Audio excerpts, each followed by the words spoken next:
So mapagpalang araw sa ating lahat mga kapatid. Ako muli si Aidan Bernales ng Batch 3 at ang aking daily devotion. At ngayong araw naman ay pag-uusapan natin ay listening to God o Samuel. At ang ating scripture ngayong araw ay mula sa 1 Samuel chapter 3 verse 19 to 21. So sabi sa ating scripture ngayong araw mga kapatid, the Lord was with the Samuel as he grew up, and he let none of Samuel's word fall to the ground. Ito ay sa 1 Samuel chapter 3 verse 19. Si Samuel mga kapatid ay lumaki sa templo at natutong makinig sa Diyos habang bata pa lamang siya. Sa 1 Samuel chapter 3 tinawag siya ng Diyos habang siya ay natutulog. Noon na hindi niya agad nakilala na boses pala yun ng Diyos. Ilang beses siya tumakbo kay Eli, thinking na taong tumatawag sa kanya. Hanggang sa tinuruan siya ni Eli kung paano sumagot. Speak Lord, for your servant is listening. Doon nagsimula ang mga mas malalim niyang relasyon sa ating Panginoon. Isa kasi mga kapatid, ganito rin tayo. Gusto natin marinig ang boses ng Diyos, pero hindi natin alam kung paano. O kaya naman, masyado tayong busy sa school, social media, sa mga problema natin sa buhay, kaya hindi natin napapansin ang sinasabi pala ng Diyos sa atin. Ang pakikinig sa Diyos ay hindi lang tungkol sa literal na boses. Kadalasan dito yung nangungusap siya sa pamamagitan ng Bible, ng ibang tao, o ng sitwasyon sa buhay natin. Pero kailangan natin ng puso na handang makinig sa Kanya.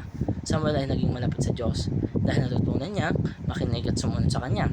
Hindi lang siya nakinig, tinanggap niya at ginawa ang kalooban ng Diyos.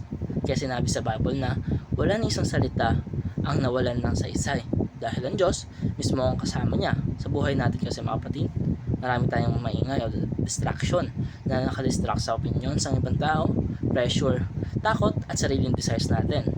Kung hindi tayo mag-iingat, mas maririnig natin ng mundo kaysa sa Diyos. Kaya mahalaga na matutunan natin tumahimik at makinig sa ating Panginoon mga kapatid. Dahil minsan kailangan nating mag-pause, mag-pray at magbasa ng word ng Diyos. Doon din mas makikilala ang boses niya. At tandaan ng tunay na pakikinig ay may kasama pagsunod. Hindi lang sapat na alam mo lang ang sinasabi ng Diyos. Kailangan ito ay ginagawa. Huwag nagsasalita ang Diyos mga kapatid sa buhay natin. Nakikinig ba talaga tayo? O naririnig lang natin pero hindi natin sinusunod?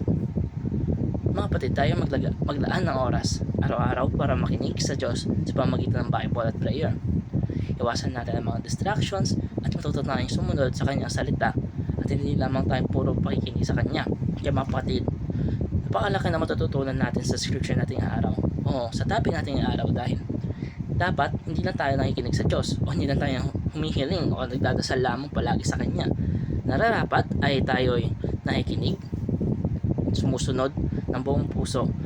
Kung kaya mga kapatid, napakaganda nito na matutunan natin na Diyos ay laging nagsasalita sa ating tabi. Siya ay nagpapabigay ng ating mga advice. Kaya mga kapatid, nagtatapos sa ating devotion. Maraming salamat sa panonood.